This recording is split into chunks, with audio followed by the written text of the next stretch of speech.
So, tell me about the position that you're applying for today. Okay, so this position is, well, I need to check one thing before because I'm confused about the name of the position. Just 1 second. Do you remember when we looked at the photos and I said you want a balance of like personality but still serious? Huh? Mm-hmm. The same as in the photos. We looked at this, do you know, in this room a year ago. Yes. So this position is related, is business leader for the projects, the procurement process project that is called requisition to receipt. Requisition to Requisition? Requisition to receipt. To? Receipt. Receipt. To receipt. Again? Requisition to receipt. This is a role that it was already in place. I believe that the person who was doing this role did a great job because he got promoted. Okay. That could have been done on a slightly less flat way. Mm-hmm. Okay. So it's a positive thing you're saying. Okay. Yes. So I want to hear positive Okay. body language, positive tone of voice. Yes. So this is a project that already started. The person who was doing this job, they got promoted. So I believe that he did a super good job.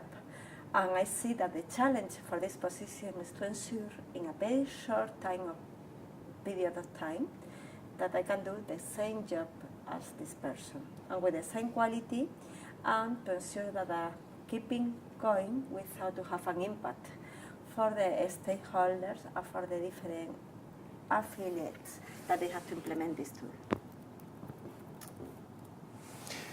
Okay. Tell me about your relevant experience. Well, I have a lot of experience in procurement, as you know. But you're not working in procurement at the moment. No, but I have been, during 12 years, I have been working in procurement. So I know local procurement, global procurement, category procurement, operational procurement, governance procurement. I have different roles, which I have really enjoyed. And as well, I have a background in finance, which is also required for this position. And during the last years, I have learned a lot about IT. I have been heavily working for 4 years together with my team and driving initiatives on that area. So what are the principles of procurement? What are the principles of procurement? So I have that, but what it really makes me different and what really makes me unique is my passion. What really wakes me up in the morning and want me to do the best thing and to improve and to ensure that we are doing something different. What is passion in procurement? For me, passion is really to bring the best of you, the best of everyone, to ensure that everything is coordinated in an efficient way, that is thinking and is fitting, that is doing in a nice way, and that they are achieving the goals. Why is this important? Because, well, it's my driver. It's what made me wake up to ensure that we are doing something good, that we have harmonized processes, that we are doing something consistent and is worthy for everyone. You didn't tell me about the end goal. End goal? The end goal. Ah. Because the end goal is to have one procurement. This is something that I have been always watching when I was in procurement. It was different areas. I was quite surprised to see that this is finally it's going to happen. Makes all the sense on my eyes, and it will allow to go to another level in the procurement organization and to bring a lot of synergies, to bring a lot of better savings and a lot of way to allocate the rush spend to support the business to do something else.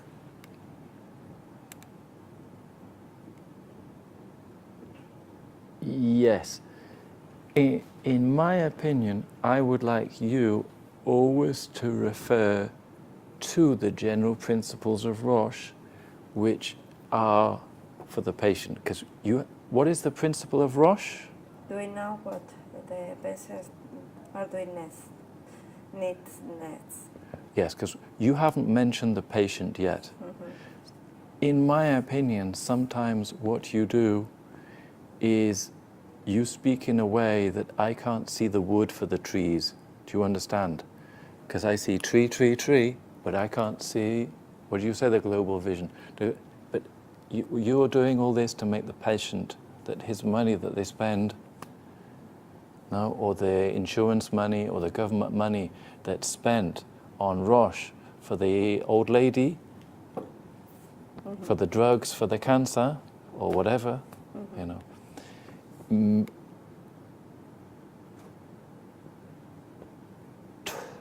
Tie in procurement and this idea of patient, no?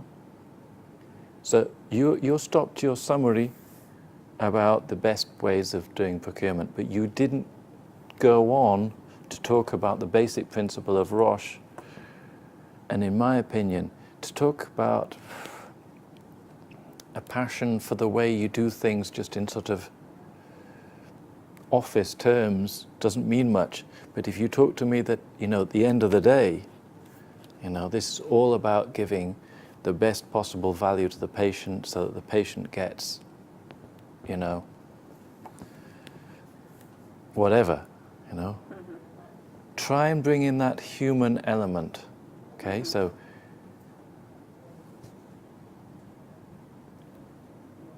what?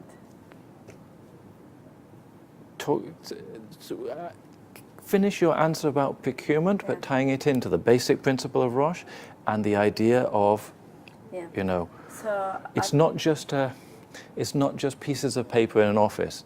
This shit is, you know, it's health. It's people who have health problems who need help.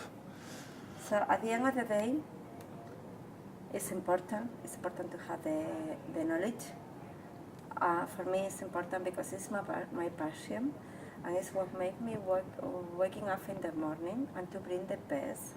It's really true. I feel passion because I believe with procurement we can do a lot of things to support our patients.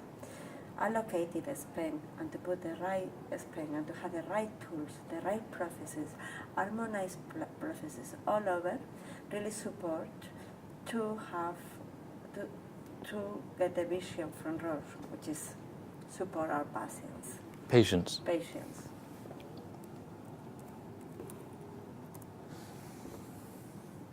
Maybe sometimes you could speak in what's called layman's terms. Layman's terms, a layman is a person in the street who doesn't understand about procurement. You know, at the end of the day, you want to be spending the money on what the patient needs and not a whole lot of stuff that the patient doesn't need. No? Maybe you could say these things, because sometimes you speak in a quite an intellectualized way about management structures, company ideas, policies, but sometimes maybe the people you're speaking to all understand this, but if you're speaking to somebody like me who doesn't have any interest in these things, they are experts. Yes, they're experts in this, but the person who is able to speak at the same time to the expert and to the person in the street is the person who's a really good communicator. Maybe if it's a marketing, but no a campaign, not an interview, Edward. Okay. That's, in my opinion, you want to be able to speak in a technical way, both to the technical guy and, in my opinion, to be able to put it in a way that everybody can understand. And in my opinion, if you see somebody like Bill Gates or Steve Jobs or these people, they are able to communicate both to the people who are freaks on technical things and to the normal people. Yeah? Okay. And on the other hand, what I think that it will be also something very interesting for the position is that I'm a manager. I have been leading teams since 2008, I can lead and I can coordinate and I can ensure that the go-live of each affiliate is working. I have been working on local Okay. site. Okay, I'm interrupting you again. I understand the information you're giving me. Let's give me this information in a more positive, interesting way. Yeah, Same but- information, yeah. but better delivery. Yes. Okay, so tell me this. In addition, I think I forgot it because I know, I keep interrupting you, don't worry. In an interview, you might have somebody who's not a good interviewer like me. But now every 2 minutes because then I lose the track. Okay, Yeah. right. I forgot it. What was that about?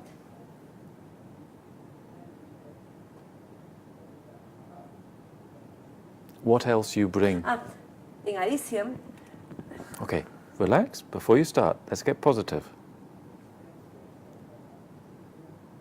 I don't recall it. We can go on to another question. No, because it was good to remark this. I want to keep it. It was about the local site.